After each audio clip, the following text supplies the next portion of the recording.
எனக்கு ஒரு சாலிகிராமத்தில் கூட ஒரு பில்டிங் கட்டிக்கிட்டு இருக்கேன் யார் அப்படின்னா சொன்னேன், அந்த பில்டிங் ஏற்றால சார் என் வீடு இருக்குது அப்படின்னு சொன்னேன். அப்படியா, ரொம்ப சந்தோஷம், நான் வந்து அவனை கூப்பிட்றேன், நீ வந்து பாரு அப்படின்னாரு. சரி சார், அதுக்கு ஏதாவது ஒரு பேங்க் எதாவது இருந்தால் சொல்ல, வாடகைக்கு விடுவோம் அப்படின்னாரு. கண்டிப்பாக சொல்கிறேன் சார் அப்படின்ட்டு, சார் உங்களோட ஒரு ஃபோட்டோ எடுத்துக்கிறேன். எதுக்கு என் ஃபோட்டோ இல்லை சார், ஏதோ எடுக்கணும்னு தோணுச்சு நான் ஒரு டவல் வாங்கிட்டு போயிருந்தேன்.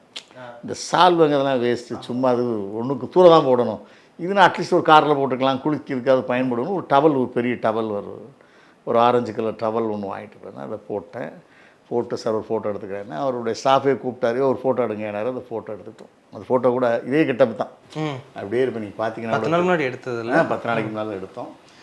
அப்போது அநேகமாக சௌத்ரி சார்கிட்ட கடைசியாக சினிமாக்காரர்களில் அவர்கிட்ட ஆசீர்வாதம் வாங்கின கடைசி ஆள் நானாக தான் இருப்பேன்னு நினைக்கிறேன். ஏன்னா அது என்னமோ எனக்கு மனசில் பட்டுச்சு பார்க்குறது. அவர் பிள்ளைங்களுக்கு கூட அது பட்டிருக்குமான்னு எனக்கு தெரியலை. நமக்கு ஒரு குருநாதர், என் வாழ்க்கையில் ஒரு பெரிய அற்புதத்தை பண்ண ஒரு மனிதர்.